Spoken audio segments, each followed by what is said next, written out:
Kitab Surangama, 25 kaedah mendapat makrifat. Sesi 6, bahagian 1 daripada 7 diberikan dalam bahasa Inggeris pada 8 hari bulan April 2019 di Sihu, Taiwan, juga dikenali sebagai Formosa.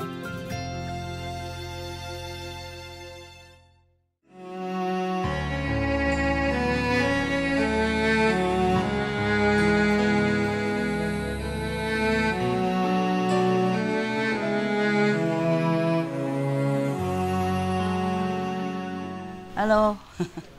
Thank you for staying. Thank you for coming. Oh, me? Oh, you're welcome. Korea? All gone home. Korean monk gone home, huh? Okay. Korean no monk, less busy. Where are the Korean? Korean still here? Oh, are you behind there now? Yeah. You have no work? How come the monks has to go and the lay people will stay? No, normally the monks have less work, right? Yeah, I mean, of course, taking care of temples and all that. Yeah, but sometimes they have to do some ceremony, right? Like for the dead people, the live people, and whoever. In India, yeah, when the masters speak, they pile up many beds, very high, so that everybody can see, yes. But here, I don't know how high can we pile up because of the roof, yeah. Mostly the master don't have retreat or anything, maybe some festival. Then everybody go there, singing, dancing, or eat something, right? Tell me, Indian, what do they do? For example, in Radha Swami? So they just go there, master give the lecture. Yes. And people after that they just leave and they can go into their places like we have here and they can meditate on their own. Yeah, but not all many people, not all of them, no? Not like thousands of them meditate together, no? They do? And master, yes, they do. They do? Yeah. For how long? 1 week? Not like they just do in their own time, but they stay at there. that time, maybe 1 day? Yes. That day? Yeah. Like master birthday or something? That's right. I see. Yeah. I didn't see that. I always saw the master speak maybe Sunday or something. Yeah, some people come in and then leave. Yeah. I don't know if they eat or not. Yeah, but I saw in a big ashram they cook food for everyone. Yeah, yes, this one they cook food too, master. Yeah. Yeah, they give food to everybody. And somebody come out singing first and then the master speak and they sit on a dais very high and then that's it. You know, maybe master lecture 1 hour or 2 hours and then everybody goes home. Yeah, normally master just 45 minutes. What? 45? 45 minutes. Exactly, 45? Yes, master. Why 45? Why not 46? Babaji said people can't concentrate more than that. Oh, so I overstay my welcome, huh? Okay, what time is it now? Make an alarm clock? Huh? Why? What are you saying? Perfect? Yeah. 5 hours, that's a perfect. Minus your talking in between and your question, half an hour, so it's 4.5 hours. No, more, because it was more than 5 hours, 5.5 hours. So it's 5 hours, more or less, okay, huh? I didn't know how I do that either. Yeah, if I talk to an ordinary person, maybe 10, 15 minutes, I got tired already. I can't just go on and on like this. All right, so spiritually, spiritual work is different, hey? It might be a blessing, so you can continue, huh? And you have a marathon, you have marathon ears, right? Marathon attention, not attention deficit. Oh, you are incredible. Something special about you, huh? You can listen for hours. What? Special. You're the one that's special. I am special? Yeah, like disciples, like master. Right? We are both special, huh? Good. Then I will continue today, okay? With Manjushri, I have to warn you first, how long? Ooh, 8 pages long poetry, kind of verses, yeah? We should really thank the past masters, monks and nuns and scholars who have taken time to record the Buddha's teaching after the master's nirvana, and also for the past and present persons, lay or monks or nuns who have really dedicated themselves, sacrificed their time and precious health or under any difficult situation to translate this so that I can read it to you. And we have to thank them. And may they be blessed forever by all the Buddhas, past, present, and future. May their merit be immense. May they be liberated forever. Thank you.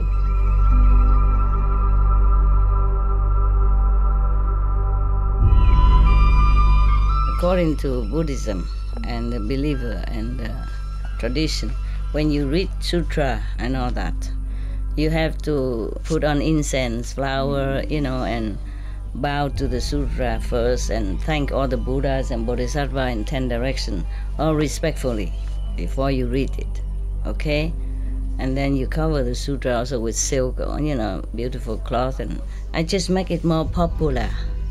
Yeah, more easy, simple.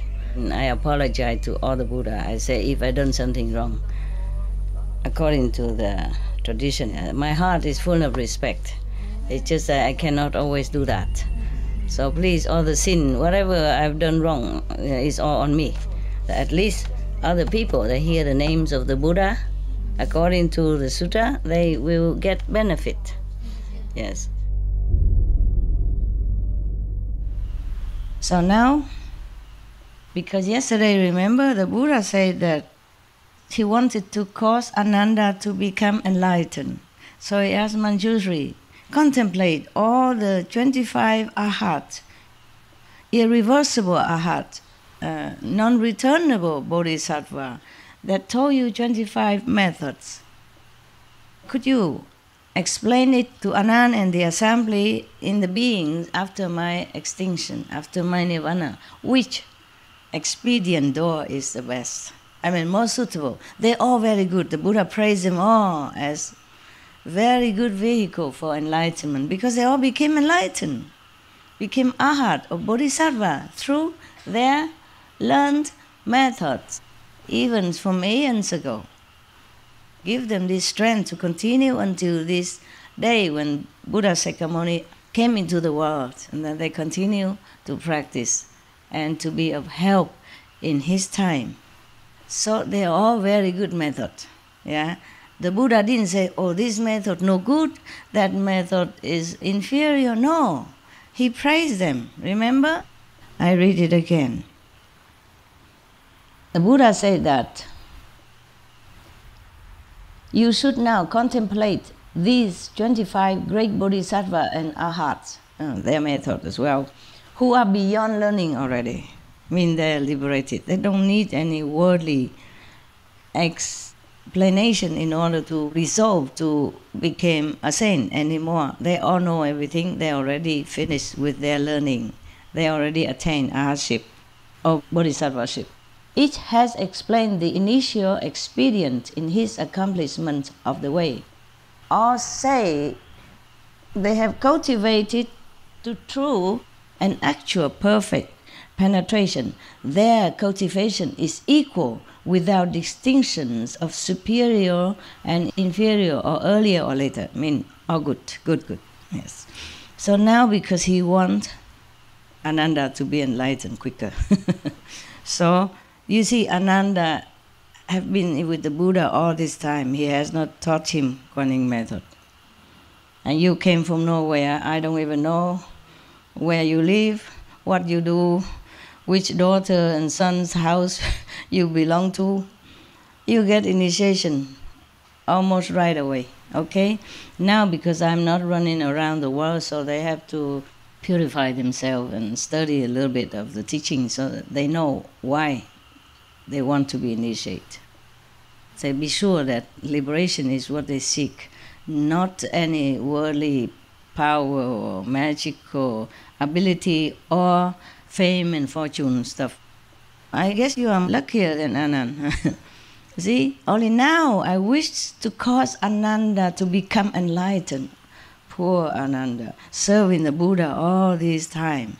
And still hasn't got the main method, okay, the good one. He wasn't enlightened. That's why he said, the Buddha said, I want to cause Ananda to become enlightened.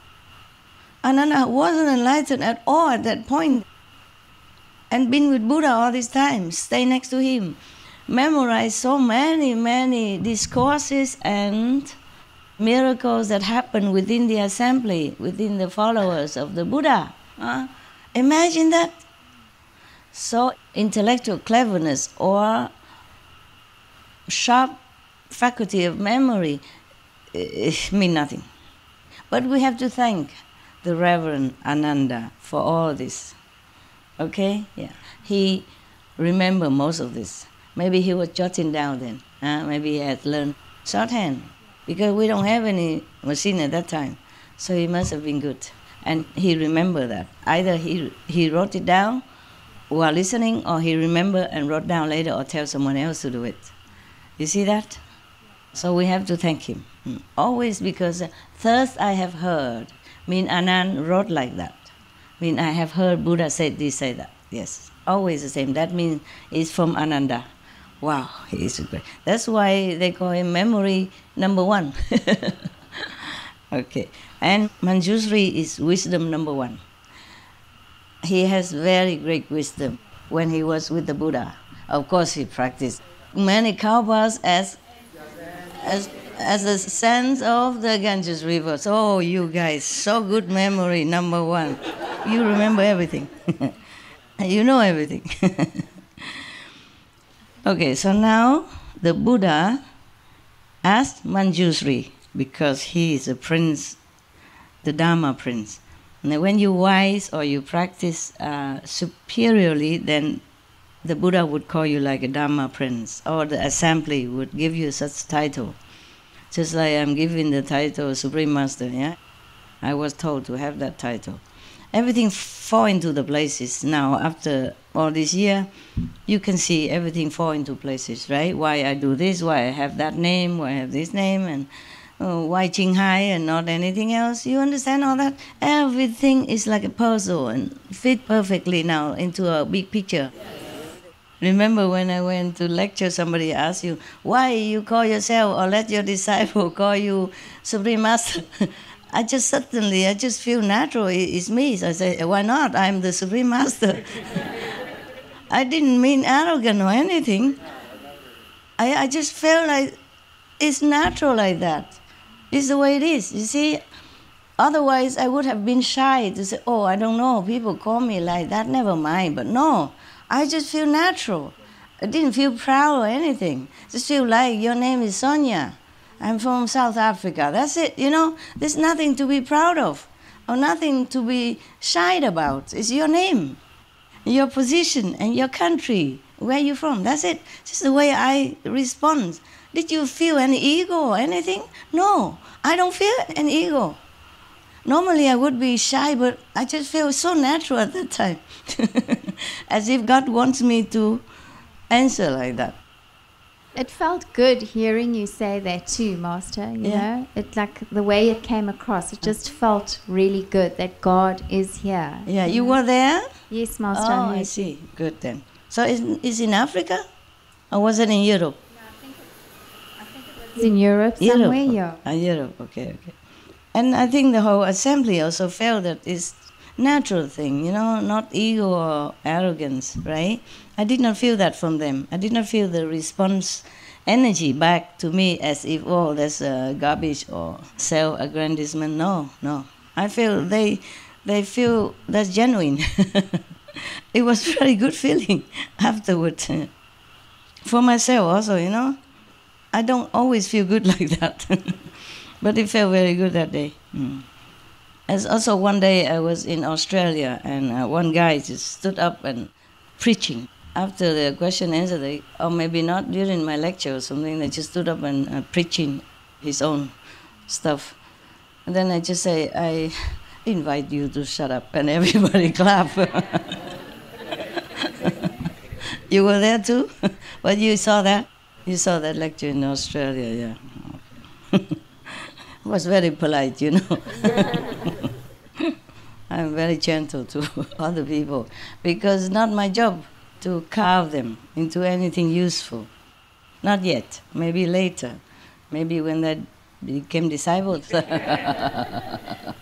Yes. If I want to carve a piece of shapeless wood into something beautiful and useful, then we have to work on it, no? Detailedly, carving. But don't get carved. It's kind of painful for the ego, okay? We don't need so many carved wood statues. I'm also tired of carving, okay? Now you grow up, all right? You learn something higher and accept it and assimilate it, okay? Good for your energy, good for your being, huh? So, Dharma Prince Manjushri, receiving the Buddha's compassionate instruction, arose from his seat, bowed at the Buddha's feet, and, basing himself on the Buddha's awesome spirit, spoke verses to the Buddha. Oh, I'm sure he's a Dharma Prince. He's really number one wisdom. Look, spontaneously he composed verses. Of course, it's translated different, but if it is original, it must be very rhyming and easy to remember. You see all that? Truly, immediately, spontaneously, a poem was born out of Manjushri wisdom. Is that wonderful? Yes. All right, I read now. I hope I don't have a long calendar because he's the God of wisdom. He's a Bodhisattva wisdom. Maybe he's very clear. And especially we have already heard so many explanations, a lot of calendar before already from Kuan Yin Bodhisattva and my humble self. Maybe we don't need any more, and then you can rest early. Thank you for the chapati and the samosa. Very good. I ate only half of it, half of the samosa, because you make it big, whoa, generous. And I share with the ghost. They like it. They also thank you. But I eat more later, okay? I just didn't have time. I just quickly make a few pieces, and then so that I can give the rest to the ghost. But I will enjoy later when I'm really hungry, okay? I'm really hungry. Mostly I cannot. Hope you like it, Master. Thank you. I will like it. Long time no see. How not like? Okay. Yes. And also the curry you made also. The chickpeas curry. Who made? Master. Oh, yes. Yeah. I combined it with the samosa. Tastes delicious. Okay, but I didn't have time. I have to correct many paperworks. Yeah, before I came down. See, and then I have to correct myself also. Master, you're looking so beautiful. And wrapped up, look decent. Yeah. So it takes some time. So I can't afford to always eat. I eat really when I'm hungry. I'm sorry to tell the Buddha that I broke this precept that afternoon time you cannot eat, but I have no other time. In the morning when I wake up, when I'm out of meditation, you don't feel hungry. And then many works waiting, or dogs, and dogs, or humans and stuff. And then working, time pressure, I can't just... Sometimes I eat and work at same times, but sometimes I cannot because there's no work there. I must do some other work. I cannot bring the chapati here and then work and say, oh, Manjushri, yum, yum. I receive them in the Buddha, yum, yum, yum. Different work, you see. In my own quarter, I sign document, I correct a script, for example, then I can eat. Yeah, nobody see me. And if I'm yum, yum, nobody hear me. Huh?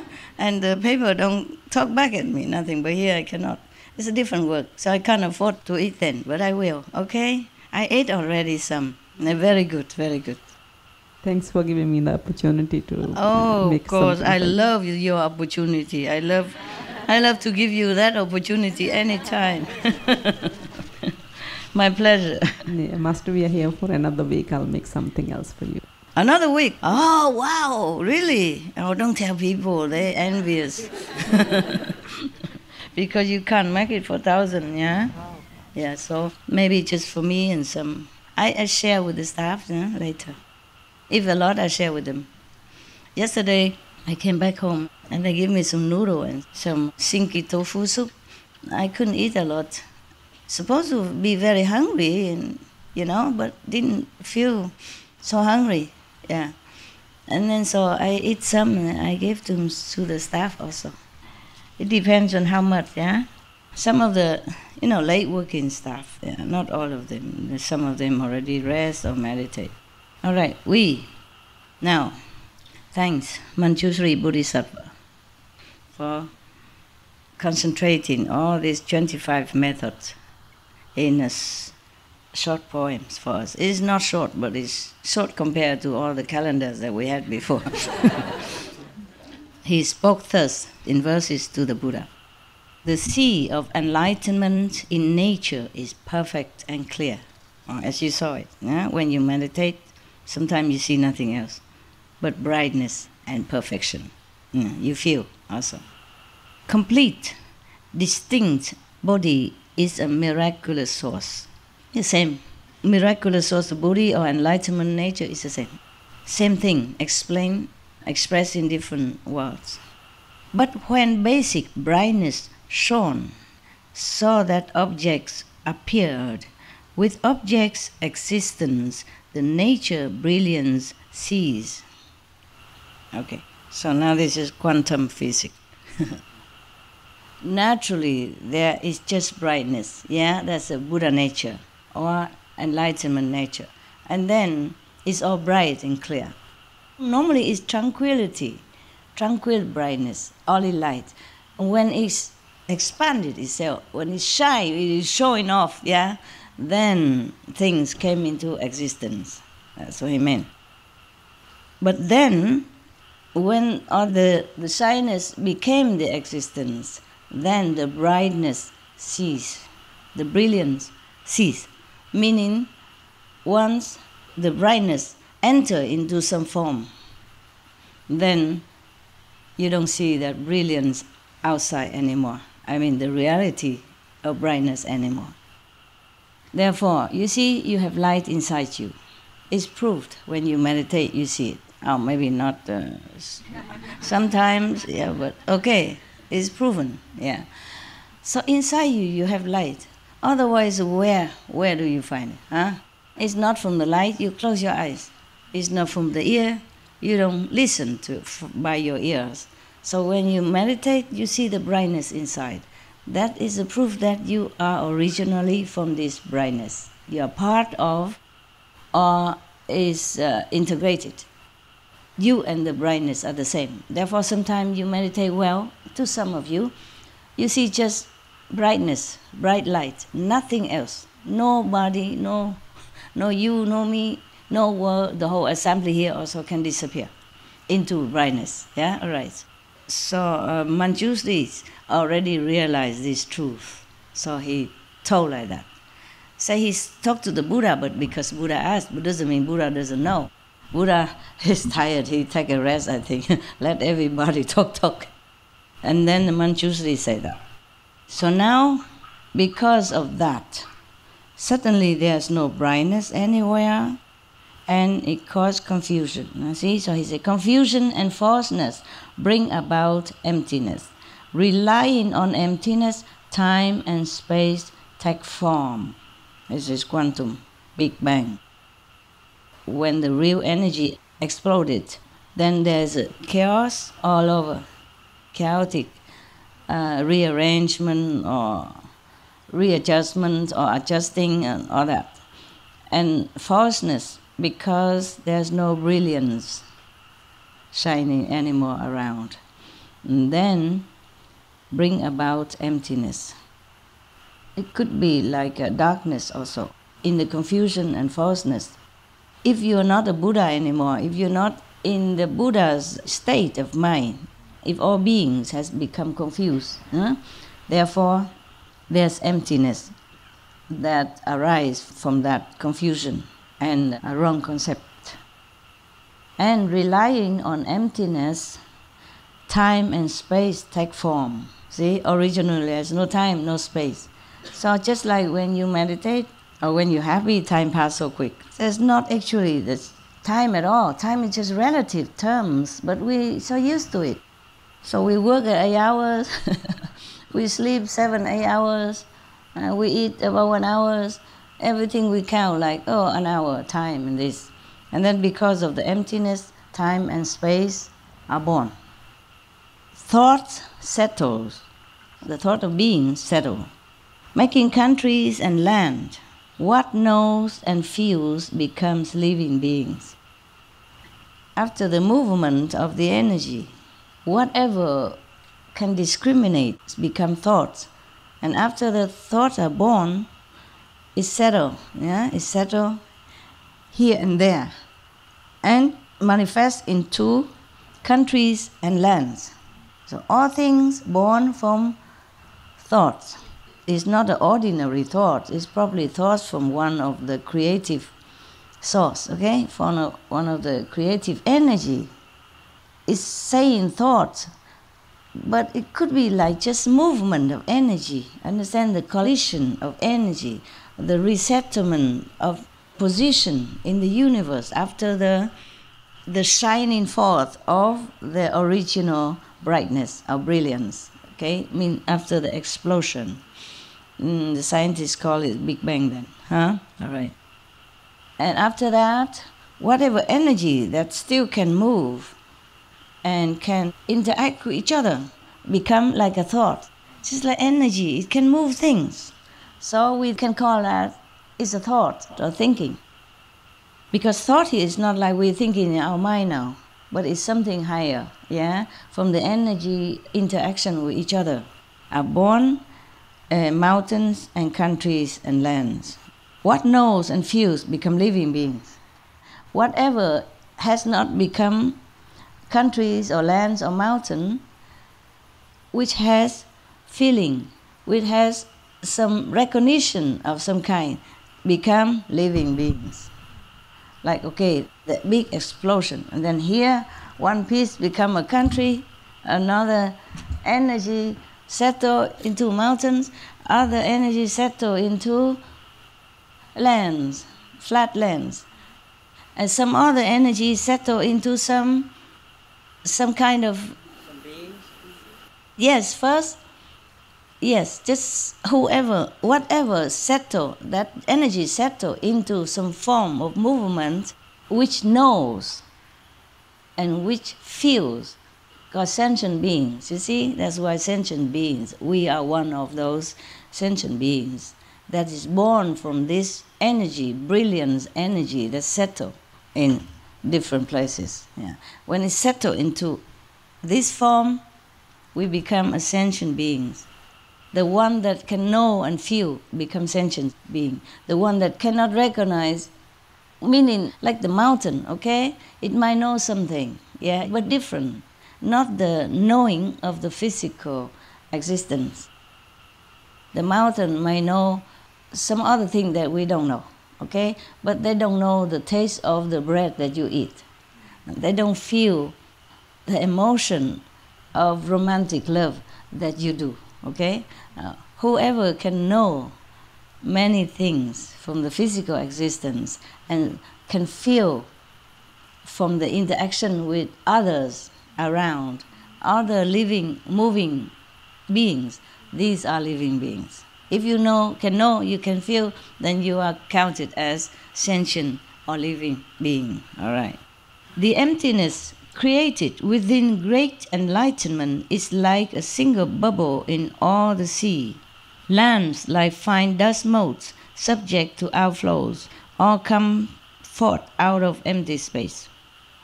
Within this emptiness, after all the confusion and chaos, after the explosion, then confusion, and then arise the emptiness. The emptiness is still within the great original enlightenment, the original brilliance, okay? even though it is have a lot of being in it and different shape and form, but we are still within the enlightenment original, the brightness with the light anyway. But the emptiness is also created out of enlightenment also. And then the emptiness creates more things. The enlightenment, brightness, the original body nature creates the emptiness, after the chaos. And then the emptiness creates other things. The emptiness is just like a bubble, a single bubble in all the sea. But then the lands that create it are like fine dust motes, subject to outflows, and all come forth out of empty space. They just come from nowhere. Lands and sea originally is like dust, even lands are not really settled yet. They are still very maybe soft and hollows and spongy type, like dust, not set. Actually, the scientists describe them as gas, Those not yet solidify themselves into satellite, into Earth, planet, is just like gas, they say that. It truly is like that. And here he describes it like fine dust motes, like dust. Probably not yet completely solidified. He defined the beginning of the world. He tells us how the world is formed. And they all come out of empty space after this explosion of the divine light. Just as the bubble burst, space is no longer there. How much the less the three states of being.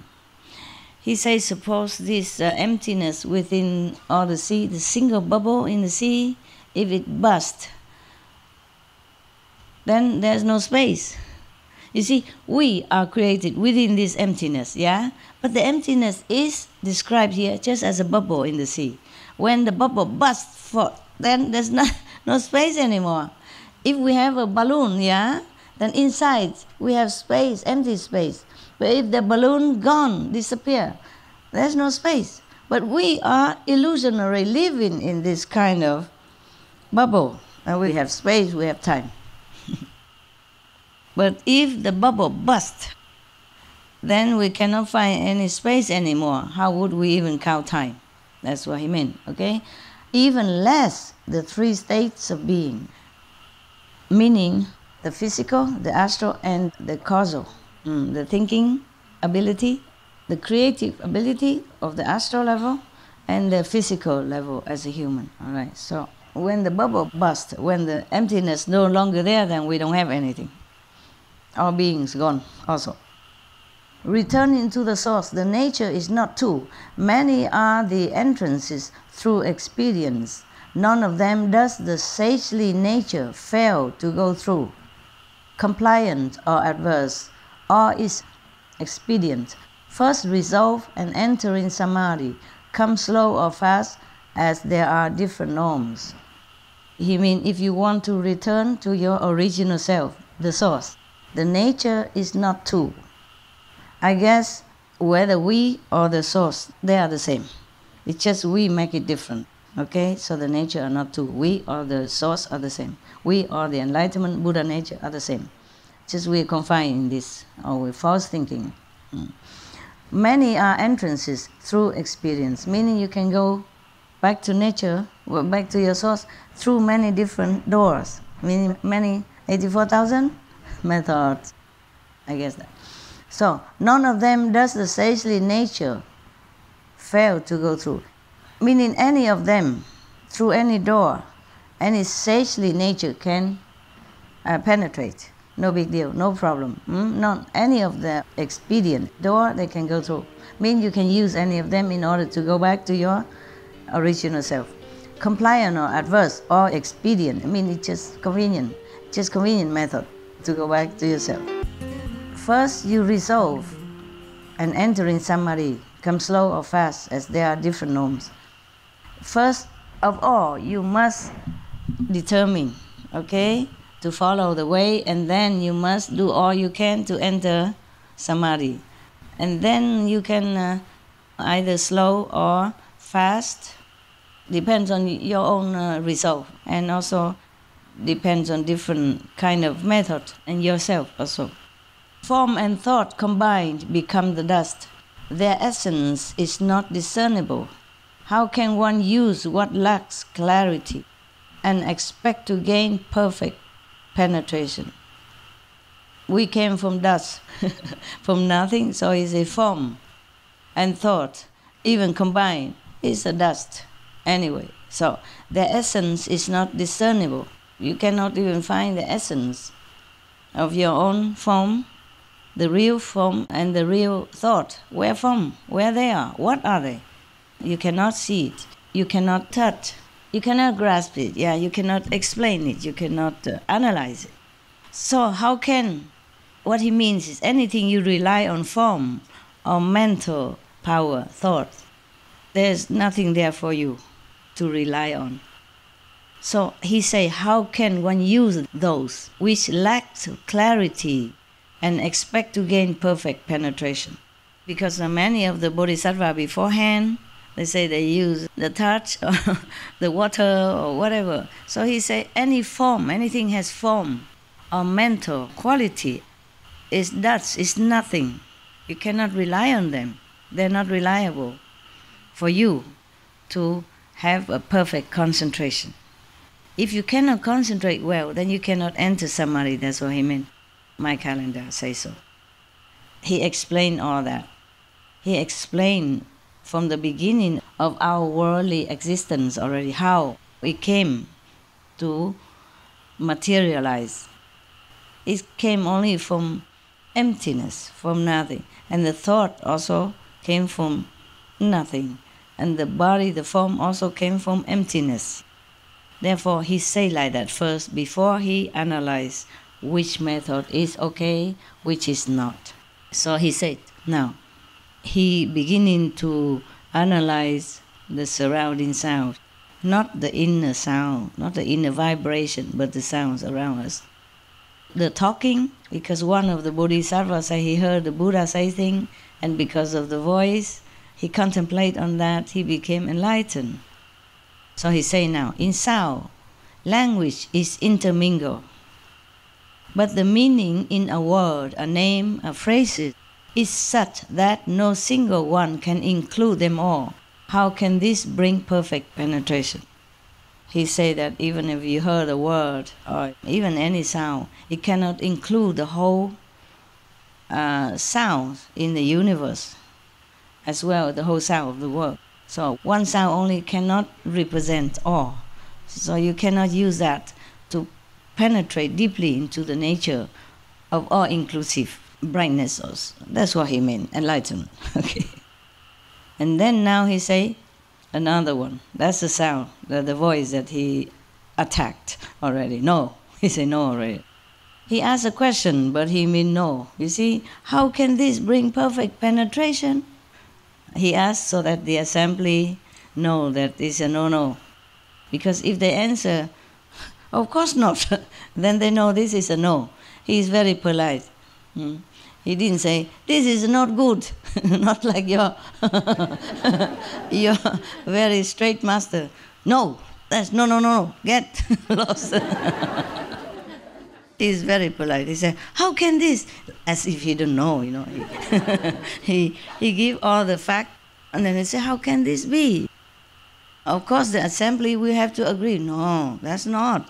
Well, he didn't say anything. He didn't criticize nothing. All right, next one. Awareness of smells comes through contact with them. Apart from them, one does not know that they exist. Since sensation of them is not constant, how can one reach perfect penetration? Oh, it's really a poem. See that? Since sensation of them is not constant, how can one reach perfect penetration? All right. Suppose we are born into some place in a bubble and live in a bubble for some reason and never smell perfume. So how can we even know perfume exists? How can we even smell that fragrance? That's what he meant. So rely on smell is a what? No. Yeah. But he didn't say no. He said, how can? If you don't ever know the smell. You don't even know them exist. So he may know. Right. Next one. He always asks questions. He didn't say no. He didn't say no good. I would say, no good, don't. But he say, next one, for the flavor, the one who practiced flavors. And now he say, flavors are not to us fundamental. They only exist when there is something to taste. Since this sensation is not perpetual, how can one derive perfect penetration? Ask question again. He means the tasting of things, the flavors are not born from us. It's not our nature. So if we want to go back to our nature, it's logical. We cannot rely on something that is not our nature. He's a very logical guy. No wonder he's number one wisdom monk in the assembly. That's what I guess. My calendar guess like that. Otherwise, it's very clear already, no? Just in case you pretend you did not understand, I just pull a calendar out for you. Now, next one. Touch becomes clear only when something is touched. Without an object, there can be no contact. With fluctuation between contact and separation, how can one gain perfect penetration? He asks again. It's true, right? It's true. So somebody practiced to gain enlightenment through touch. Maybe for him, okay. Because probably his affinity like that. Or maybe the Buddha blessing, so that even through the touch, he can be enlightenment. These are old time and people are more pure. Anything can get enlightenment for them.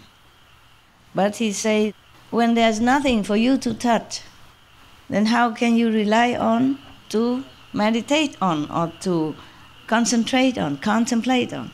Logic, no? So this is a method to rely on touch is a... No. Wow. You know everything. What for I sit here? Just to look at you, huh? Your beautiful karma face. No.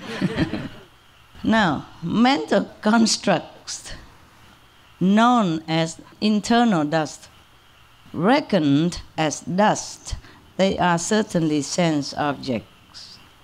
Involvement of subject and object cannot be pervasive. How then can they lead to perfect penetration? Similar. You understand already or not? Or do I have to pull out the calendar? No. You got? Yes. Good. So this method, you and whatever object you touch, this is not everything. It's not just you and the one thing. It's not pervasive. It's not your true nature, because your nature is all pervasive. That's what he meant. So this one not pervasive enough. How can you go back to your nature if you touch something that is so non-pervasive? So is this method is a... Now is the next one. Seeing, okay? Seeing. Seeing means seeing nothing around here. Although seeing itself is clear and penetrating, making bright what is before one, it cannot shine behind, ever reaching only half the four direction, only in front. How can it manifest perfect penetration? So you understand already? Some people just concentrate on one object in front, like a crystal, looking at crystal. How can it be all inclusive? So this is a method of seeing things, to concentrate in one thing in front of you is a... Wow, very enlightened indeed. Okay, now, on the breath. The nose breath penetrates in and out, but in the rest between there is no air. When you don't breathe in, or between the in and out, there's no air. So these interruptions render it inconsistent. Oh, this guy is very articulate. How can one use it for perfect penetration? So is this a yes or a no? No. Really know that it's no, or you just say because everybody... We were at the breath, right? Okay, so now it's the tongue. The tongue is not an organ apart from cause. I mean, it's just from cause and effect, just created out of the condition at that time, after the Big Bang, after the explosion of light, of the energy, of brilliant energy, of powerful energy, that sparkle into light. Light is also energy in different form. So he said the tongue is not an organ apart from cause. Flavors form the source of its sensation. When flavors cease, it knows nothing at all. How can it attain perfect penetration? So, if the tongue don't taste any flavor, then there's nothing there for you to contemplate on. So using the tongue, which rely on the flavors to know enlightenment, like the medicine man, is it yes, yes, or no, no? Actually, this is the time for these medicine kings to be enlightened. Their time is ripened. It's not because of their tongue or because of the flavors of the medicine. It's the Buddha right there. They were touching and administrating some ointment or something to him. And at that time, the Buddha just relaxed and then blessed them. Nobody else is sharing the blessing, only two of them, with the Buddha alone. And the Buddha was grateful and comfortable. Don't think the Buddha is not grateful, okay? The Buddha is grateful. All the Buddha, Bodhisattva, they are grateful when they should be grateful. Yeah? So he feels comfortable, then of course he feels thankful to his two disciples. So the blessing comes out. Not that the Buddha direct the blessing, it's just automatically. The rapport between them. Plus, these two medicine men has practiced eons of cow baths, as many as the senses in the Ganges rivers. God, I thought you don't know that much, but I am wrong. I'm very pleased with your catching up and memory. Now, next one. It is the same for the body as for objects of touch. Neither can be regarded as a perfect awareness with defined and limited invisible divisions. How can it be used for perfect penetration? Somebody is contemplating on the sensation of the body or something before to got to do with the body. So he say, the body and or something that is interact with it is not be regarded as a perfect awareness because it's only limited. Only the body and something touching it, yeah, or feeling, making it feeling, yeah. Like you feel hot or you feel cold with your body, only this limited self and physical sensation. So he say, how can it be perfect penetration to go anywhere, yeah, to go up? So using the body for meditation is a yes, yes, or? All right. Now, he talked about the mind's knowledge, mean the knowledge of our worldly learning, yeah? Okay. The mind knowledge is a mass of deliberations. What it perceives is never profound insight, unable to get beyond reflection and thought. How can it reveal perfect penetration? Deliberation. It's just like whatever you know by the mind, is it just some time of a mental gymnast, arguing back and forth, analyzing, just thinking only. It's a mass of deliberation. You know, whatever you want to take in, you take in, and sometimes people push it in for you, a brainwashing. It never can perceive anything that is inside. The inside knowledge is different from the outside knowledge. So he said it can never penetrate the profound insight with T, insight. So the thing the mind collect and call it knowledge is the thing from outside with D. So completely different. He say that's this perceiving from the mind, it can never get beyond reflection and thought even. The original thought that makes the universe, that makes the world. How can it reveal perfect penetration? So this knowledge, mind knowledge, or the mass of deliberation can be used as a method of enlightenment? Yes or no? No. Okay, fine. Next one. The seeing consciousness combines three aspects. Prop is origin, it has no appearance. Since its very substance is variable, how can it bring perfect penetration? If something is too many, too complicated, varied, then you cannot concentrate well. You cannot bring your mind into one-pointedness and single-mindedness, right? So he say, the seeing conscious is too complicated, too many things, seeing too many things. You cannot concentrate well on that, on the seeing alone. Yeah. So this method of seeing, using seeing to be enlightened, is a yes, yes or no, no? No.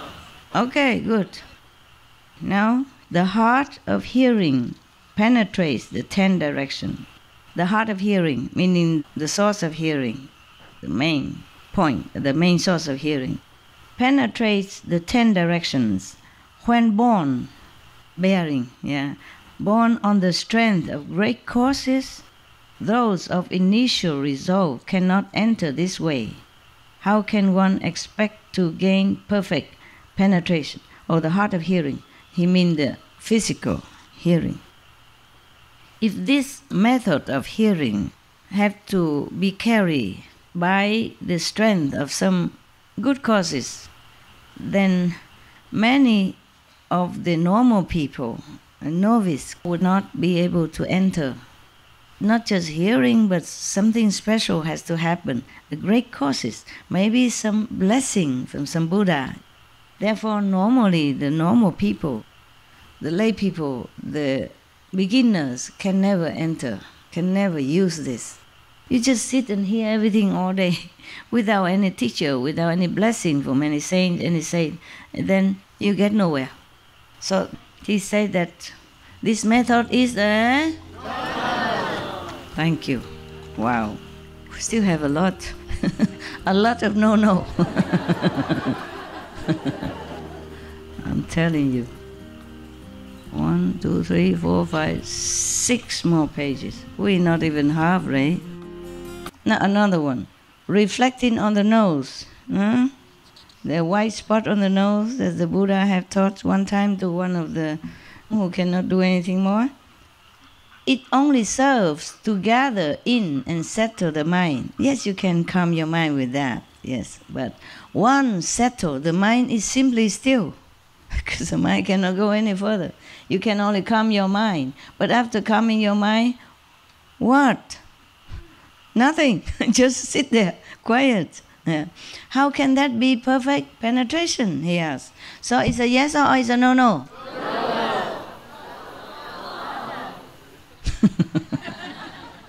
They're waiting for translation. If I ask you, then you can say no already. No need translation. It's the same stuff. Same stuff with every other method. Speaking Dharma through the medium of language is enlightened too by those of former accomplishment. But words and phrases are not free from outflows, from defects. How can this make perfect penetration? Because some of the bodhisattvas say he listened to some Buddha's Dharma, and then he became enlightened. But this only because he is already been practicing from Kalpa past, as many as there are sands in the Ganges River. Yeah, so his time is up, you see? His time is already right. So he just listened to one more sentence. Then he became enlightened. But that is not because of the sentences or the words, because he said the words or phrases are subject to defect. Yeah? Therefore, it cannot be a perfect method for concentration. This guy is very wise. Huh? My God, for 25 methods, he cut them all. No. Yeah, just like you remember the 6th Zen patriarch Wenang, he heard only one sentence from the Diamond Sutra. Yes. Then he became enlightened. And then he went to seek for initiation and further guidance from a true perfect master. Yeah. Even he already became enlightened by one sentence from the sutra, but he still went to look for living master. Yeah? He said, where did you get this sentence? He said, from Diamond Sutra. Where can I get the Diamond Sutra? It's in such and such temple. They copy it and recite at home. But that is transmitted by an enlightened master. The fifth patriarch is not just like from anybody. It's not the sutra alone will make you become enlightened. Huh? Otherwise, all the Buddhists are already became enlightened. They all know Diamond Sutra. They even repeat to me, questioning me as if they know better. Yeah, something like that. Knowing, reading, and reciting or learning by heart is useless. The only reason that sutra or that sentence was not useless to Huineng, the sixth patriarch, because it came from a living master transmission. He talked about it, yeah, and everybody copy. His blessing, his power is within the words, yeah. Just like if I tell you to repeat such and such holy names or the gifts, etc., it's not because of those words or the mantra or the names that you became enlightened. Yeah. Now, next one. Refraining from transgressions only controls the body. Lacking a body, there is nothing to restrain. Since its source is not all-pervasive, how can it bring perfect penetration? One of the monks became enlightened because of keeping the pure precepts, yeah, but only for him, okay, only for him. He really concentrate on that. It's a kind of concentration, contemplation. And maybe the master who transmit to him these precepts, the pure master, yeah, powerful. And life after life, he probably always kept the precepts pure and complete. That's why this lifetime he also can use that as an expedient means for enlightenment, with the live Buddha right in front of him as well, transmitting again the same precepts, not because of refraining from transgression, not because of keeping the precept that you become enlightened. There are other factors involved, yeah, okay? So he said, you need the body, because if you don't have the body, then you don't have to keep the precepts even. You can. What for? Huh? The precept for the monks is that to control your body so that you don't do this and that harmful things. Yeah? For inconvenience for others and for yourself or harming others. But if you don't have the body, you don't exist. Do you have to keep any, even 5 precepts? No. I cannot tell nobody here, the air, don't kill, don't lie, don't steal. Huh? I cannot tell the air like that. Nobody here. What for I tell that? So he said that this is a... No. Right. Inconvenient. I mean, not proper for anybody, for all the people to practice. Yeah. But for that monk, it was his method to gain the initial enlightenment, yeah, or the arhatship. Now, spiritual penetrations are based on past causes. I don't know why they say spiritual penetrations. What connection have they with distinguishing mental constructs? Conditioned thought is not apart from things. How can one attain perfect penetration? I don't remember what is that. But whatever it is, no, yes. We have to go back to, the past method explained clearly. So now, the next one, one may contemplate the nature of earth, but it is firm and solid, not penetrable. What is conditioned is not the sagely nature. How can one use it for perfect penetration? You keep asking. What is conditioned? Yeah, meaning whatever exists because of some conditions to cause it or to manifest it, to materialize it. It's not our true nature. Sagely nature, meaning Buddha nature, mean perfect enlightenment, mean God nature, mean your original self. It's all the same, okay? Sometimes express different words. So if it's not your own self nature, then how can you use it to return to your own self, original self? That's why he say it's a... Yeah, good. Yeah, save me asking. I save my breath for continue calendar. He also has a big calendar, man. He and Kuan Yin Bodhisattva, both of them, I can only be disciple. My calendar is not that long. My calendar is not like 9 pages or 10 pages like them, right? Next one. One may contemplate the nature of water, but such mental reflection is not the true and real. This state of suchness is not an enlightened view. How can it give perfect penetration? Okay, we know. Okay, so it's a yes, yes, no, no? Okay, let's pass it. One may contemplate the nature of fire, but admitting dislike is not true renunciation. This expedient cannot be one for beginners. How can one use it for perfect penetration? Yes, yes, no, no? No. Shall we pass? Yeah, pass, thank you. No need calendar. Yeah. One may contemplate the nature of wind, but movement and stillness are not non-dual. Duality cannot bring highest enlightenment. How can one expect perfect penetration? Yes or no, no? No. How can the wind give you enlightenment, right? Next one. One may contemplate the nature of emptiness, but its aspect is murky and dull. It lacks awareness. What is unaware is different from body. How can it bring perfect penetration? So yes, yes, no, no? No. Right. One may contemplate the nature of consciousness, but one is regarding a consciousness that is not eternal.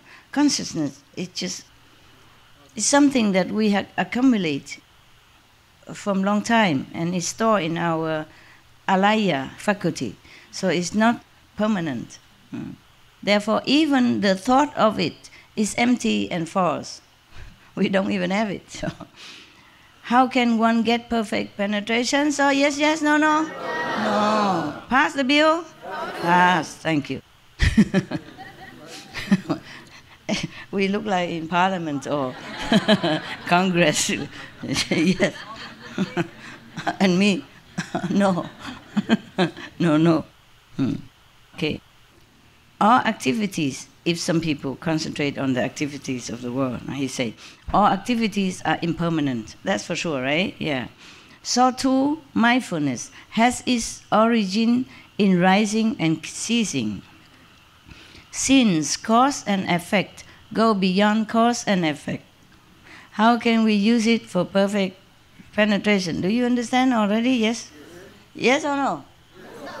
No understand? No understand or no, no? Habit. Habit ready for no, no. Okay. Good that you don't work in Parliament. Too habitually. Yes, yes, or no, no. All right. Then if you use a mindfulness, you use your mind to be mindful of the activities around you or anything, it's not permanent either. Yeah? So it's a... No. Okay, right. Pass, yeah? I now say this. Honored one, he finally says this. Buddha, who has revealed the Saha word, mean our word. In this land, the true substance of teaching resides in hearing the sounds, purely.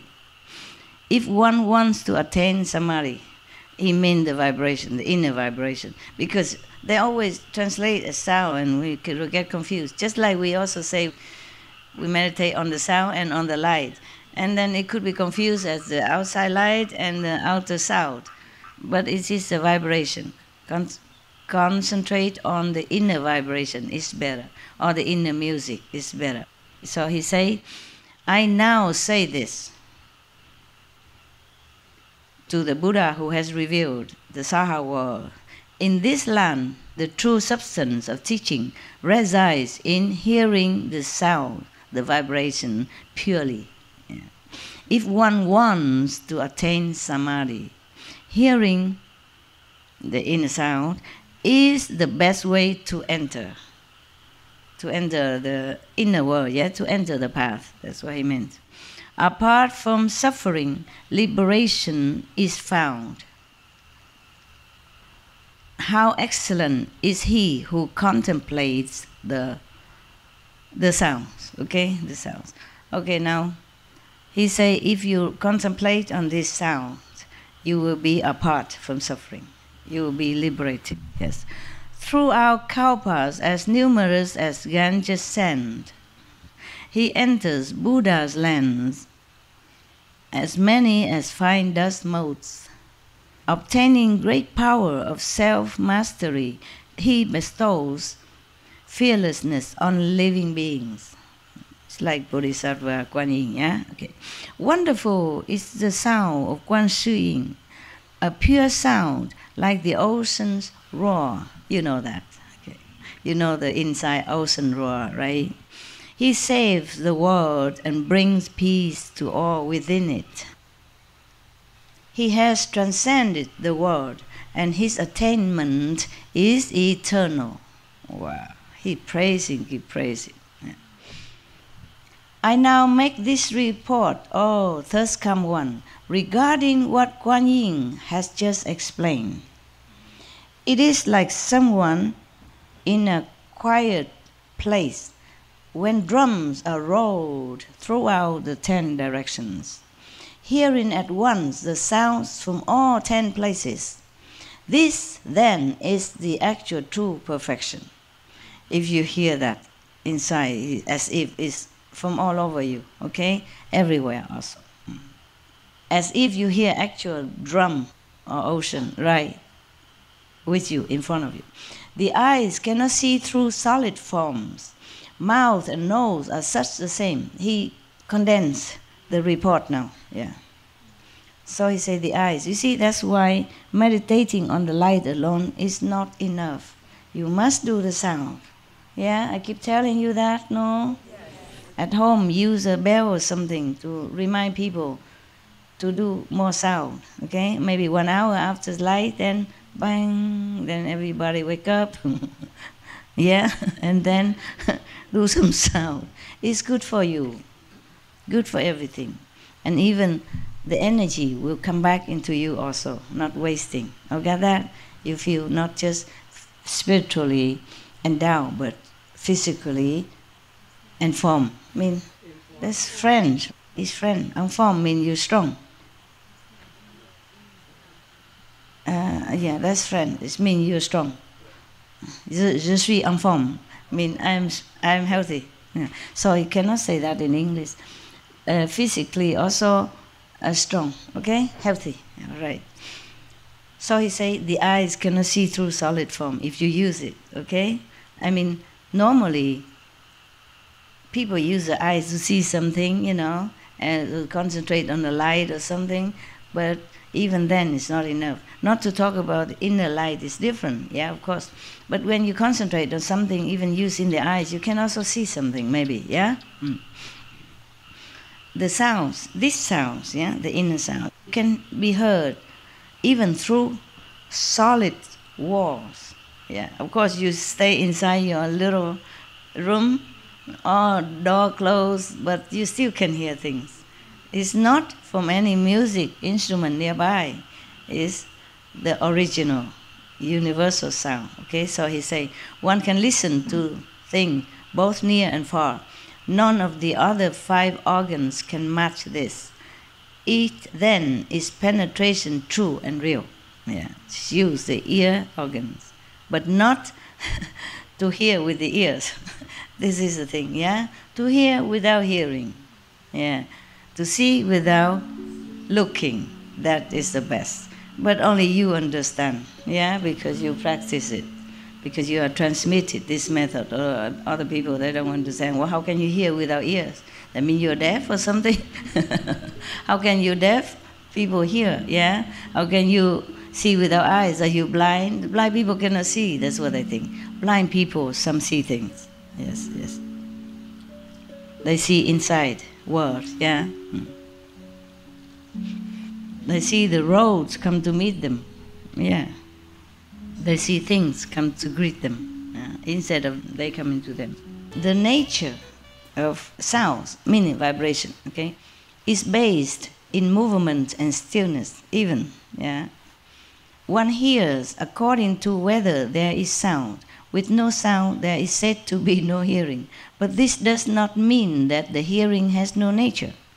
You use the hearing nature, not using the hearing instrument of the ears. That's why he say, even you don't have any sound, you still have hearing nature. In the absence of sound, the nature is not gone. Yes. Nor does it arise in the presence of sound. The hearing nature is always permanent, whether people sounding drums around you or nothing at all, it's still there. That's what he meant, using that for hearing. Yes. Entirely beyond production and extinction. It is then truly everlasting. It's the nature of ourself. Ever present, even in a dream thinking. Yes, of course, when you sleep, the sound is still there. You wake up, you hear it. Yeah? Oh, to many people. To me, it's all the time. All the time. It does not disappear. When conditions and thought are gone and lightened, this contemplation transcends cognition, transcends anything. Yeah. Reaching beyond both the body and the mind. That's for sure, yeah? You don't have to think you want to hear something, yeah? You don't have to use the ear, the organs of the body to hear it. The sound nature is always there. The hearing nature and the sound nature is always there. Now, in the Saha world, our world, the theory of sounds has been proclaimed and understood. I mean, at that time, yeah? The Kuan Yin Bodhisattva proclaimed it and he expounded it further, yeah? So, this world should know already. He means word, but only that assembly know. Or disciple of the Buddha, perhaps, afterward. Even Ananda did not know this. And many other in the assembly did not know this. I don't know what did the Buddha do with all of them. They all came, shaved the head, put on the kasaya, and then nothing. Huh? Go back in, come back, listen to the Buddha. I guess he wanted to cleanse them first by explaining things, by expounding all kind of theory and philosophy until they are bathed enough in his presence, in his blessing. And then they can become pure, and then he will impart the Kuan Yin method to them, including Ananda. Yes. Living beings are confused about the source of hearing. They think we hear from the ears, yes. They follow sounds, and so they turn and flow. Ananda's power to remember was exceptional. Wow, he praised Ananda now. So he just remembered then, he didn't even write down. Maybe he asked somebody to write down later. Yes, well, incredible. If I ask you to remember everything I said today, with comma and periods, huh? You remember? No, no, yes, yes. Don't worry, join the club, I don't remember. I used to have such good memory when I was younger, when I was a child. I remember everything the teacher said immediately. So I never go home and study anything. And my father always asked me, you don't study your lesson? I say, I already knew by heart. I always win competition when the teacher wrote something on the blackboard and erase it. Let us just look a few seconds and then erase it and ask who can repeat it. I always won. Yeah, one time they asked to recite a long poem. Yeah, I don't remember now, of course. I won also the competition. Yes. Photographic memory? Maybe photographic memory. Yes. And I remember many of the classic poetry. You know, they wrote it hundreds of years ago. The whole book of poetry. I remember them. Yeah. When I was young. Yeah. I still remember some now. And not all of them, because I don't try to remember them. I just remember them at that time. Yeah. And I can recite it. And my father was very proud. First time he showed his pride. Normally he don't say nothing. I bring home a first class certificate every month. He never say anything. He never say, oh, good kid. No. He don't say nothing. Only that time there was some guests coming. And then he happened to know that I can recite the book of such and such classic. Then he told me to do it. And everybody was so, then he feel, there's something. If I recite to him alone, probably he say nothing. A man of very little word. Sandwich has become sand. All right. You see, if the people, he meant that the sentient beings, the humans in this world, they just follow outside sounds. So they turn and flow, meaning they keep returning in the cycle of migration all the time. Yeah, they turn and flow. Yeah. Ananda's power to remember was exceptional. Nonetheless, he fell prey to a deviant plot. He was a victim of the Brahma mantra, recited by a beautiful artisan. Okay, he fell. That's why he says, you see, Ananda, with beautiful, exceptional memory capacity, still fell to the trap. She sat in that trap, waiting for him for a long time, like a spider web, waiting for him. That day he came back in at her door. Then he fell immediately. He said, was it not because of heat in the sounds that he was nearly lost? He's hearing, he's following the sound of the mantra she was reciting, and drawing him to her. Because his ears were outward. He's hearing the enchanting voice singing this mantra from that woman. If he did not hear it, he wouldn't have followed inside into her room. Yeah, okay? So by turning back the flow, one will make no such mistake. Well, I doubt it though, with your capacity. Looking for new boyfriends so many years. You don't do enough, Kuan Yin, that's why. That's why I keep telling you, you have to do it. The Kuan Yin is very important for you, yeah? For your peace also. For your peace of mind, for your peace and family, and in the world, okay? Must always do Kuan Yin. From now on, every retreat, during meditation, people have to sound the little bell, okay? There's a small Buddhist bell. We can bang, very light, but you can hear it. If not, just go right to the ears of the not in parliamentary member. Bang.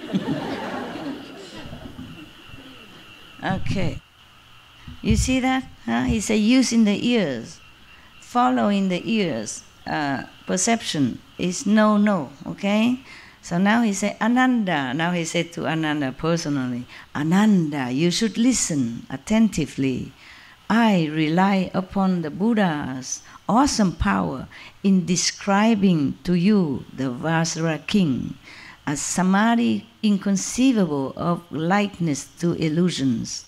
It is the true mother of all Buddhas. He said that because the Buddhas bless him, he can explain all this to Ananda. He's very humble. No? He didn't say, I know all this, now I teach you. He said, rely on Buddha's blessing and power. I can explain this to you. I tell you, this is a king, the Vajra king of method. It's nothing like anything in this illusion world. Yeah? It is a true mother of all Buddhas even. From this Kuan Yin method, all Buddhas were born. All Buddha became Buddha because of Kuan Yin method. Okay, so you may hear the secret Dhamma doors, mean method, of Buddhas as numerous as motes of dust. But without first renouncing desire and outflows, you may amass learning, but you will still make mistakes. He said you can hear many methods, 84,000 for example, as many as motes of dust. The many methods, or as many Buddha as dust, that you cannot even count. Most of dust in this world you cannot even count. Just as much as Ganges sands, okay.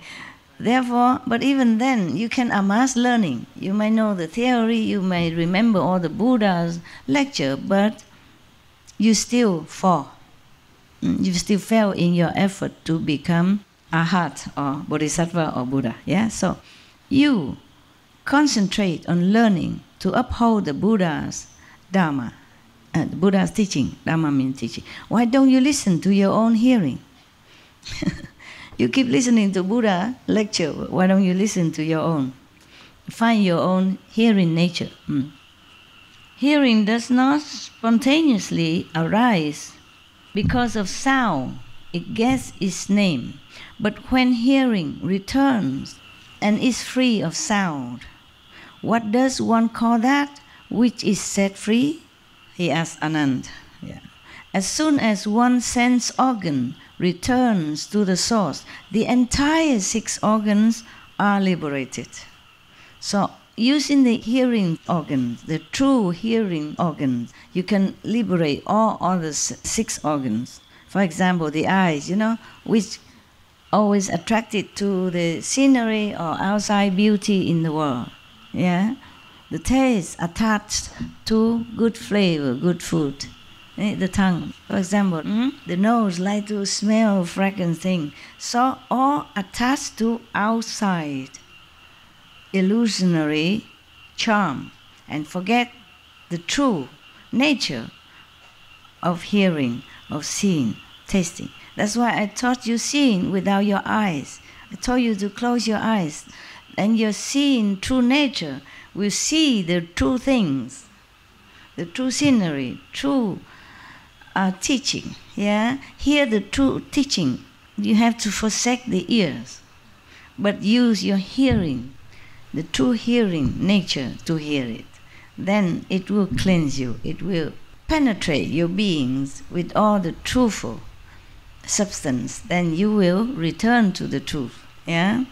One way or another, one day or another. That's what it is. Just use the hearings enough to liberate your beings, because your beings mostly are bound to these 6 sense organs. You recognize yourself because you see yourself in the mirror. You're attached to the beautiful girl because you look at her, or the handsome man because you see him. If you don't see it, or you're blind, you wouldn't feel that guy handsome whether or not he has hair or lost it, or whether he think he's handsome or not think he's handsome. All right, sight and hearing are like an illusory covering, the triple rim, a vision of flowers in space. He say, your eyes that you use to see things, or your ears that you use to hear things, are illusionary, cover you, to cover. Or like the triple rim, or a vision of flowers in space, which is not real. Just as the triple rim, the 3 worlds are not real. So the sight or the hearing are just as illusionary as that. It's to cover you so you don't see the truth, you don't hear the real thing. Isn't that a pity? So one monk, I like that very much. I keep repeating him. He said, it would have been better to be blind, deaf and dumb in the beginning. Truly, we don't see the real thing with all this stuff. It's just a cover for us to keep us away from our true self. He continued explaining to Ananda, when hearing return, the cataract is gone. Meaning, when you revert your hearing back to the source, whatever cover your eye is also gone. Your eye seeing things as is not true, as if a cataract has covered it. As if you have eyes, but the cataracts cover. It's the same. So when you even use the hearing power, the true hearing organ, then even your eyes will be also bright. It will return to normal again. Okay, yeah, as if your eyes return to normal, because it frees the eyes also. I mean the real seeing nature. So the dust gives way to pure and perfect insight. Insight. When purity is ultimate, the light is penetrating. A stillness shines and includes within it all of emptiness. I mean the whole universe. You can know it. You see, when everything's still, through the meditation of the real sound, the real vibration, then you encompass the whole universe. Then the whole emptiness is the whole universe, because from emptiness the whole universe sprung out. Remember that? Yeah. Looking at the world from this point of view, now your cataract is gone, you look with this point of view, everything that happens is just like a dream. Truly like that. I really try to forget very hard this realization in order to sit with you, talk to you, and teaching people. Because if I always remember my realization, this is all illusion, I don't want to do anything anymore. I feel it's a waste of time doing anything. But you still don't know that. I mean, many of you or the world don't know that. So I just have to blind myself, stuff my ears in order to do what I am doing now. Really. Sometimes it's hard. Sometimes it's hard for me. Yeah? To close myself, lock myself in this physical body, to be one of you. Sometimes very hard, yes. Sometimes I could cry. Like you are a free person again, you have to go back in prison for no reason. Locked in there, yeah? What? Oh, they're thanking me. You're welcome. Yeah, okay.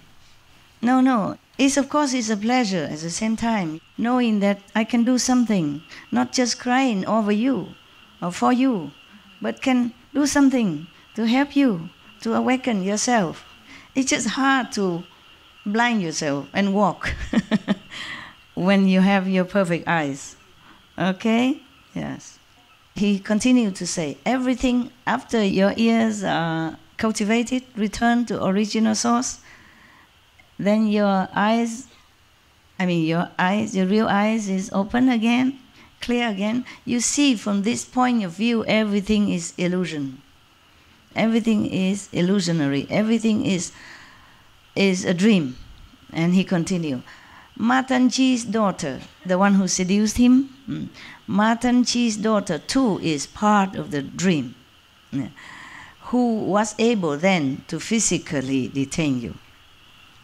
If he was thus enlightened, as if his eyes are open again, his ears are usable again, then he would see Matanji's daughter, the beautiful artisan, just a part of the dream only. How can a part of a dream even physically detain you in her room? I guess after Ananda fell into her trap, because she recited, they are a magical family, and she recited the highest possible, most powerful mantra that's called Brahma Heaven's mantra. Okay? Nothing can resist. Therefore, Ananda, so determined to be a monk, and so worshipping the Buddha, and loving the Buddha, and loving monk's life, fell. I guess after that, the Buddha feel that it's time to impart it to him, the Kuan Yin method, to protect him. Because if you practice this Kuan Yin method to the full, yeah, then even Matanji's daughter, you will see it as just illusionary figure or dream-like, so you will not be charmed by any mantra, even the most powerful one. You will counteract with that, yeah, and no problem, you will be free. That's what he meant. So that's why the Buddha determined to want Ananda to be enlightened through Kuan Yin method. But before that, he's very democratic. Why does he have to explain so many methods? Ask everybody's opinion before he tell him to learn Kuan Yin method. He's a Buddha. He could just say, Anand, now, learn it. Why did he have to tell so many long calendars? Yeah, and make me talk for 5 hours. The point is, Ananda is extremely intellectual. Okay? He knows too much theory. By following the Buddha, hearing too much, his head is so full. If you don't give him any good, logical, solid ground reason to study this method, why this and not others, when we spoil with choice, then he won't take it. He might sit there, listen, but then he says, so what? I like the other one better. Ananda has much ego. Even though Buddha don't say that, he knows his disciple. So even some follow me with Kuan Yin method, still going out trying something else, and then coming back crying. For what?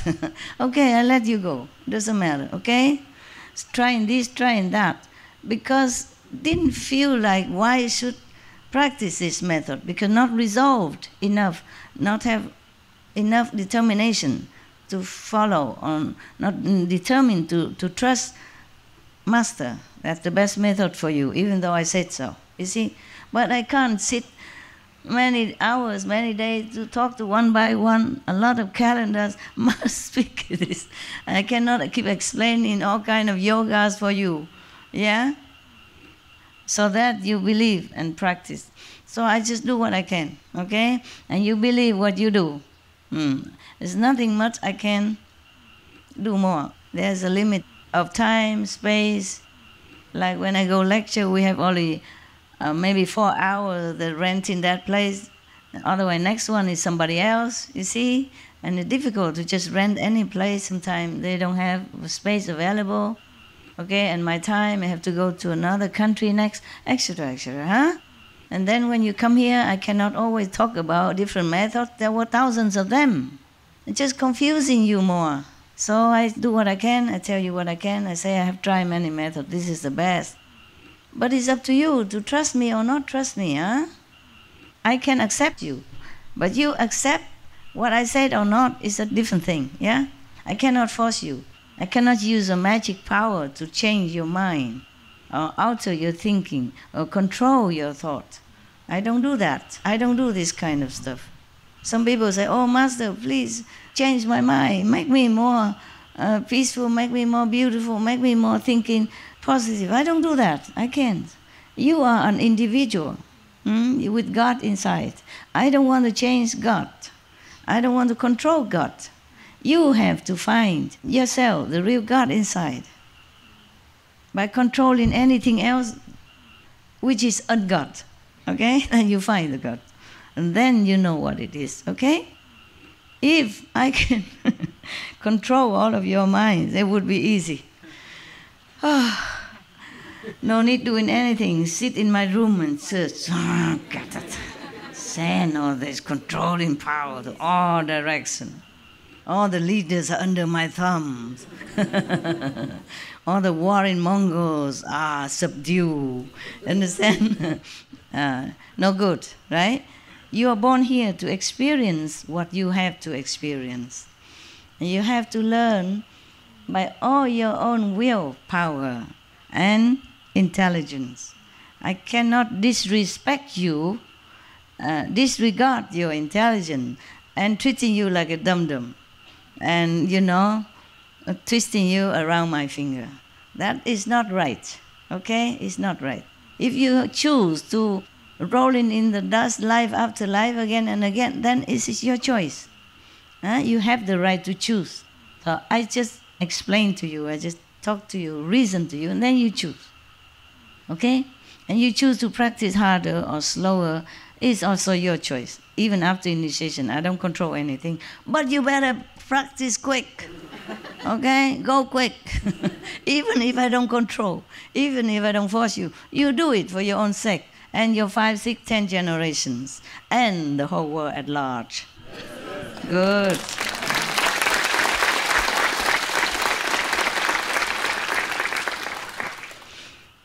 All right, he continued, yeah?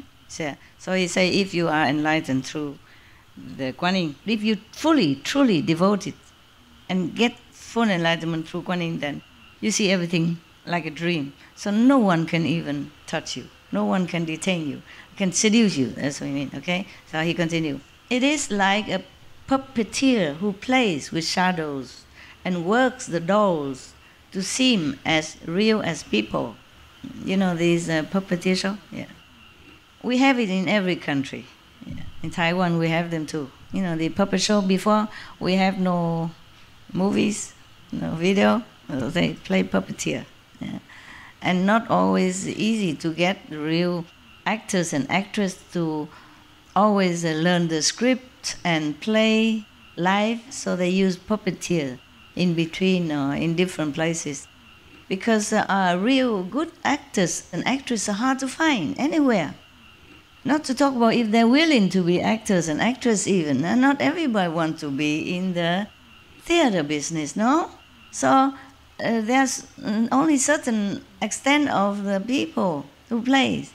Before, we don't have any prompter. They have to learn by heart the whole drama. Imagine that. And then there's not so many actors, you see? And in every region, they have also some actors, yeah? Sometimes they have to go to another region to play. Cannot go the whole country, the whole continent long, nah? Because in the old time, the transportation is not as good as now, okay? Therefore, they use puppet, nah? This is since ancient time already. We use all that. Every country have them, yes. And some they make it so good. If you can see it up close. Normally, puppeteers are playing just for a small audience. Not so large audience, because from far you see nothing. The puppets are only small. They cannot make puppets just like real big, then they cannot carry around. But I don't know, they could make big people, right? Are there strings? Oh, is that very strong string, right? Strong muscle. Oh, okay, I understand now. So, and works the dolls the same as real as people. Although one sees them move about freely, they are really governed by a set of strings. A set of strings, yeah. Cease operating the control of the strings, then they return to stillness. The entire illusion is without a nature. It's like that, just like the puppet show. The 6 sense organs are also thus. At first, there was one essential brightness, which split into a 6-fold combination. But if one part ceases and returns, all 6 functions will stop as well. In response to a thought, defiling objects vanish, becoming pure and wonderful, perfect brightness. If the organs cease to function outwardly, then all the other organs also became purified and respond the same to one pure thought. Yeah, so everything else, defiling, illusion, all disappear. Only perfect, wonderful brightness will reveal. Yeah, just like when you are in meditation, you see only light, nothing else. Okay. If there is residual defilement, one must still study.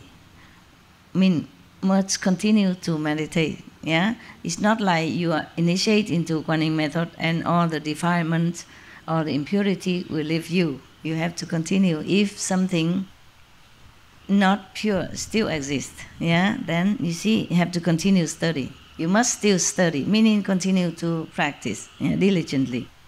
When the brightness is ultimate, that is the Tathagata. When you reach complete brightness within yourself, anytime, the light shine all the time, through the hearing or through light meditation, then you found your true Buddha nature. The Tathagata, that means Buddha, okay? Then you found your Buddha. Ananda and everyone in this great assembly, turn yourselves around and revert the hearing. Return the hearing and listen to the self-nature till the nature reaches the supreme way. You do that until you attain the supreme way. That is what perfect penetration really means.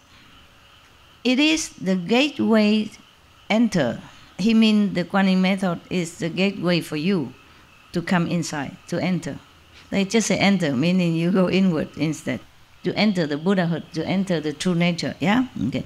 By Buddhas, as many as dust motes. This is a gateway that all the Buddhas use to enter, yeah. It is the one path to Nirvana. One path. Wow. Not even there are other paths to enter Nirvana, but one path to enter Nirvana. Are you lucky, guys? Yes.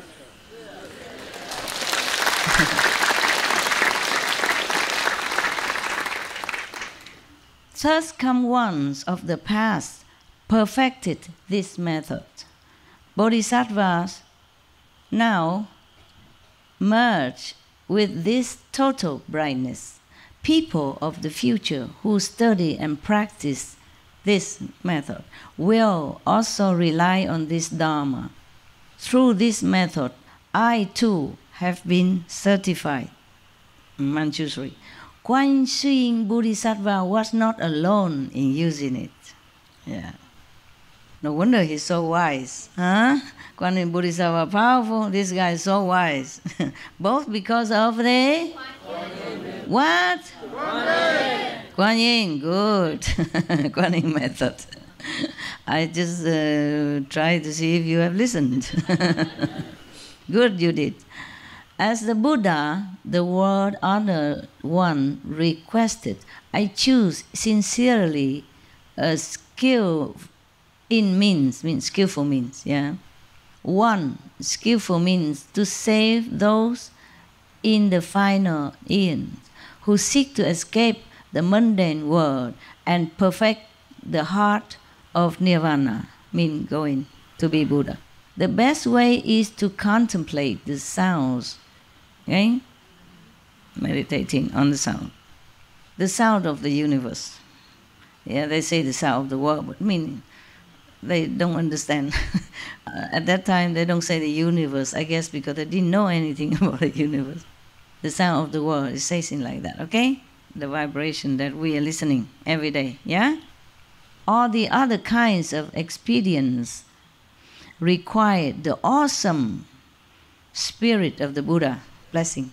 The Buddha blessing, otherwise not because of the touch, not because of the taste that I get enlightened. The Buddha, their master, blessed them at that time. In some cases, they bring immediate transcendence, yes. But they are not the customary means of practice. Spoken for those of shallow and deep roots alike. He said other convenient methods are good only because the Buddha's blessing at that time, the master blessing. And because of that, it can bring you immediate enlightenment of some sort.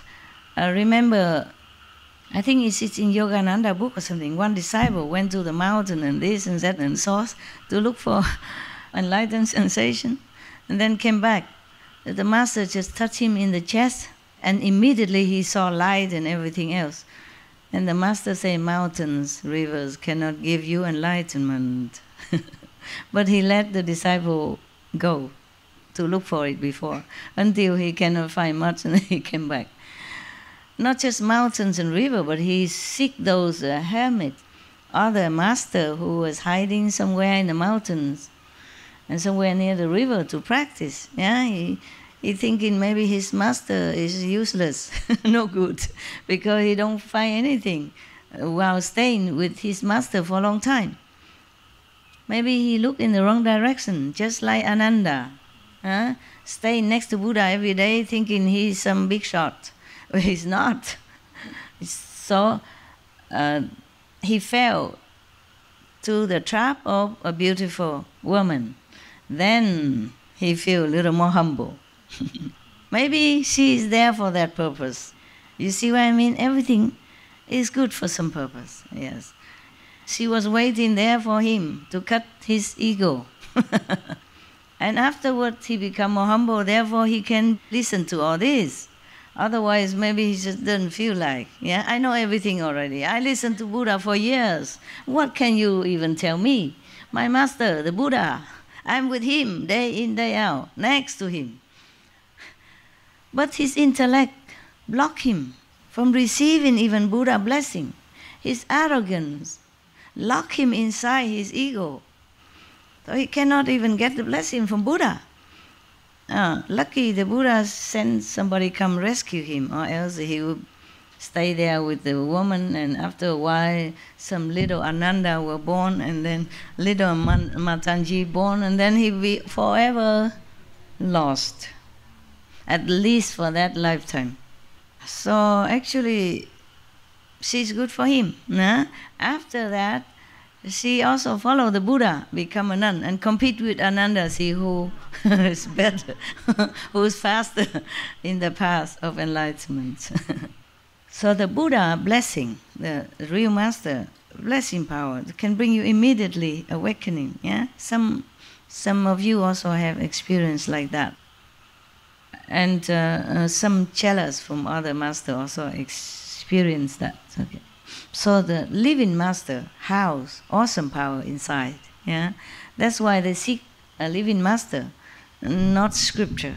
Yeah, and depends on what you seek.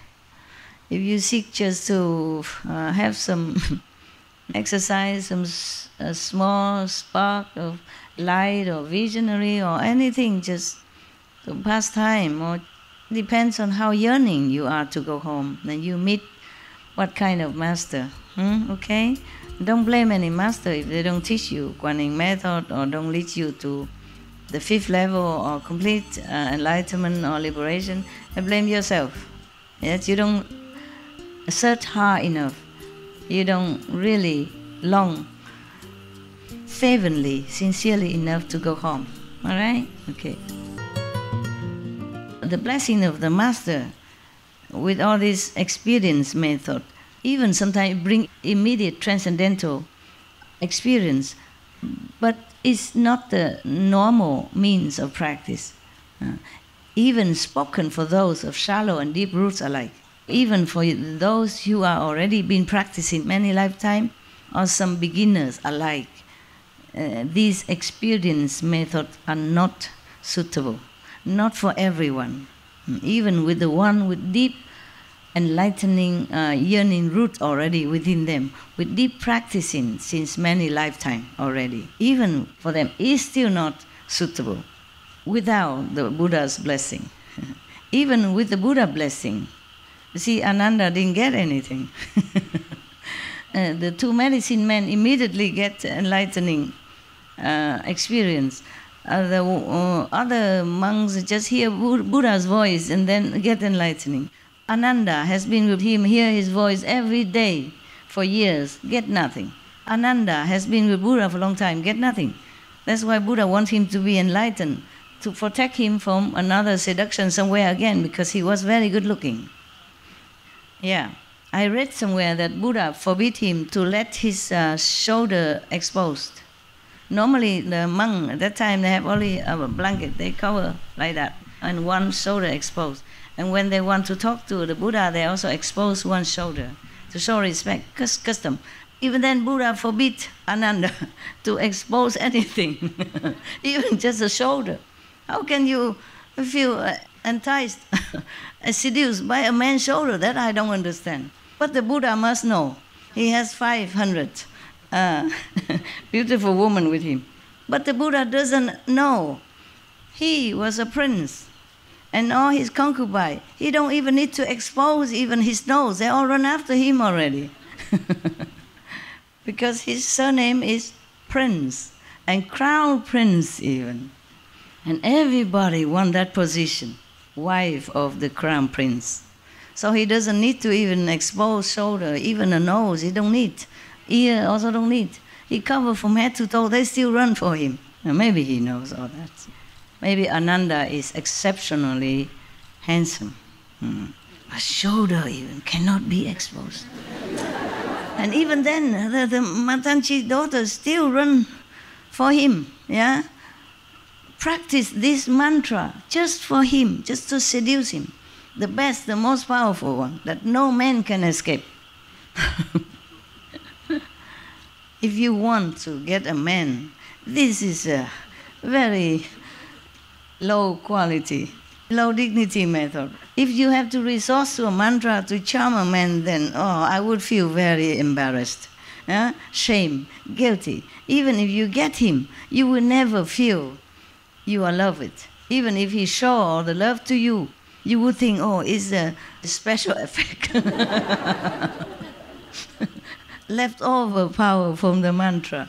You know he didn't love you. You chase him, you trap him, you tricked him. In your heart you never feel satisfied, as a beloved woman. So useless, But this is the thing.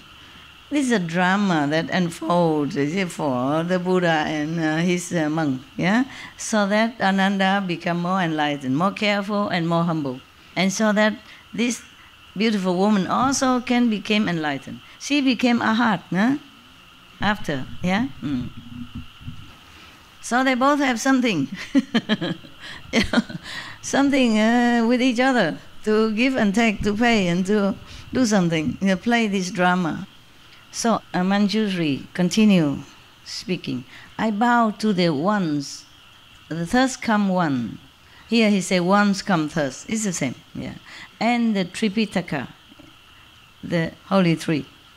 And to those inconceivable ones with no outflows, or the saints and sages with no more defects, trusting they will aid those in the future, so that no one will doubt this Dharma door, no one will doubt this method. It is an expedient easy to master.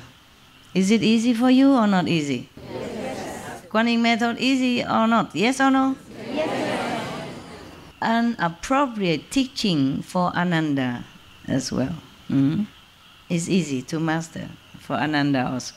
And for those immersed in the final age, after the Buddha Nirvana, he say 500 years ago is the Dharma ending age, for his Dharma age, They should cultivate this organ of hearing. But actually also in our time, some years of our time since we're born until recent years, they call it Kali Yuga, means a Dharma ending age.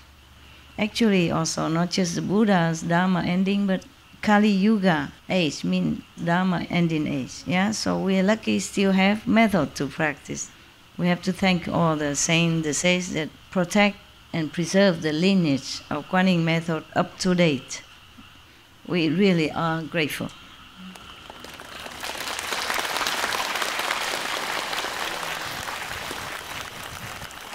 Because the lineage don't always run in one direction or in one place. Like the river, it run under somewhere and then it emerge somewhere else and then it hidden again underground, depends, And then it come out again, So if we sometimes keep looking in the same tradition, we might miss the mark.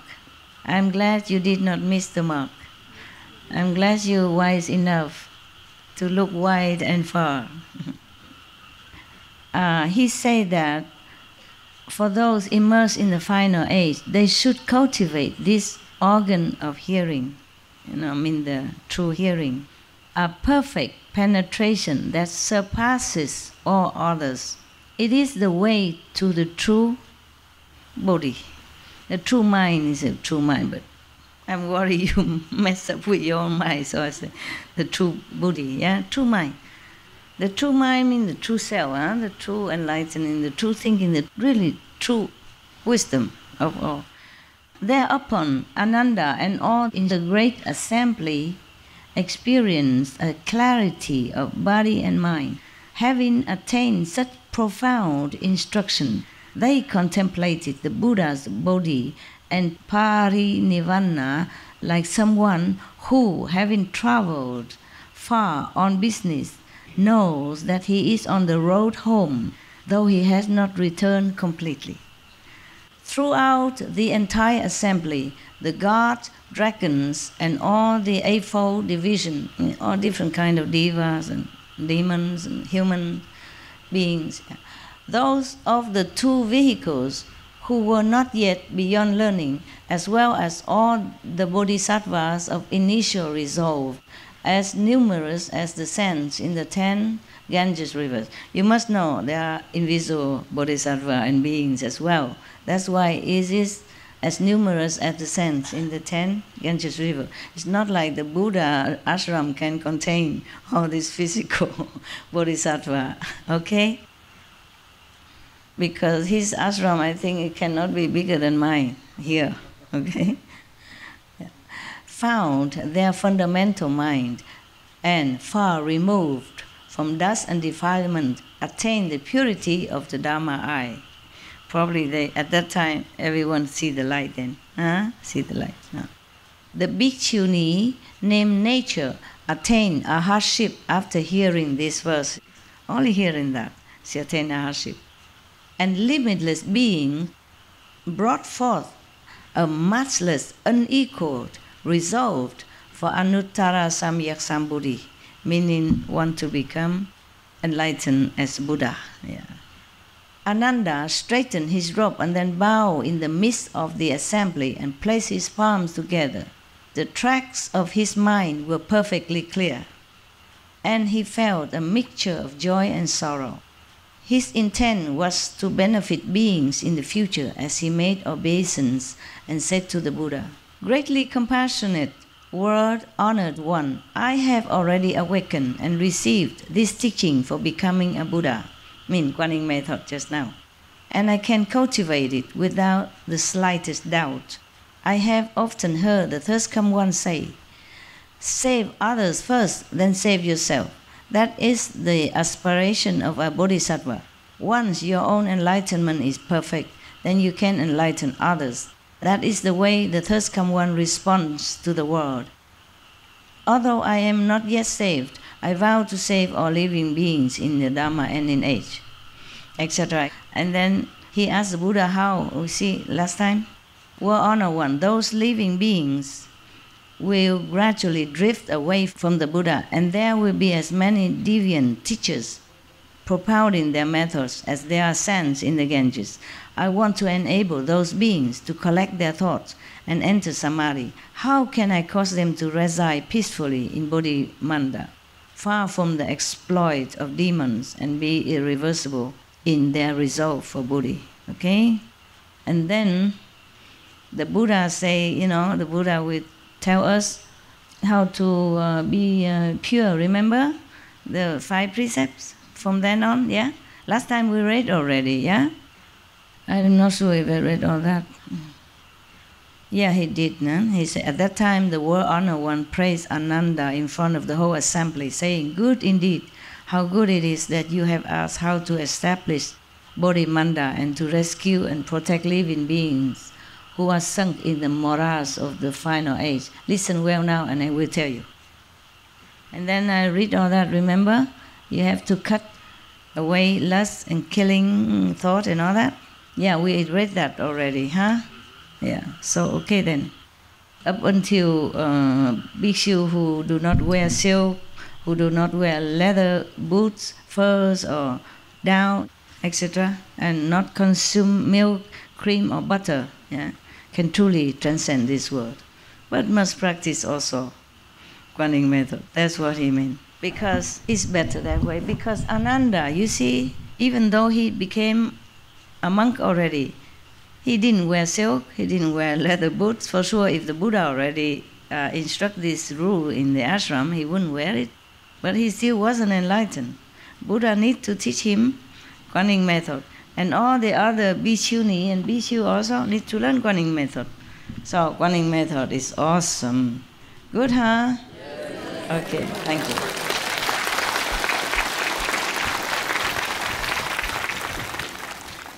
But you remember the Buddha also taught us that to make a bodhi manda, a pure place for contemplation, you have to sit 100 days without eating, without sleeping, without drinking even. Maybe you can accomplish that, okay, with a firm faith in the Buddha and with a pure master who transmitted to you this pure method, okay, or helping with the bodhi manda in purity. Otherwise, he say it's useless. And recite this endless mantra that I skip. I did not read it to you because it's translated from Sanskrit, phonetized from Sanskrit. So I wasn't sure whether or not it's useful. It could be useful, but I don't know if you have time to read it. All right, today our calendar ends here. Maybe see you next time.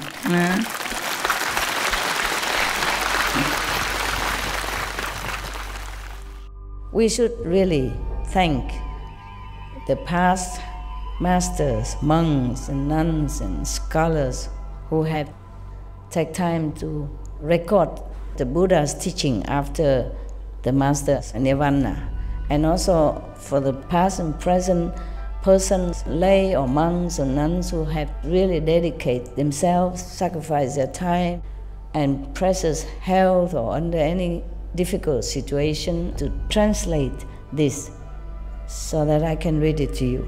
And we have to thank them.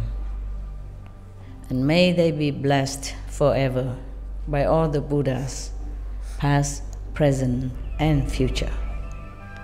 May their merit be immense. May they be liberated forever. Thank you. Ciao! Beautiful people. I like it also. It helps when I speak with the assembly who are more enlightened. So we are more in the same frequency. It's no rubbing anywhere, no friction. But I love you all no matter what, okay?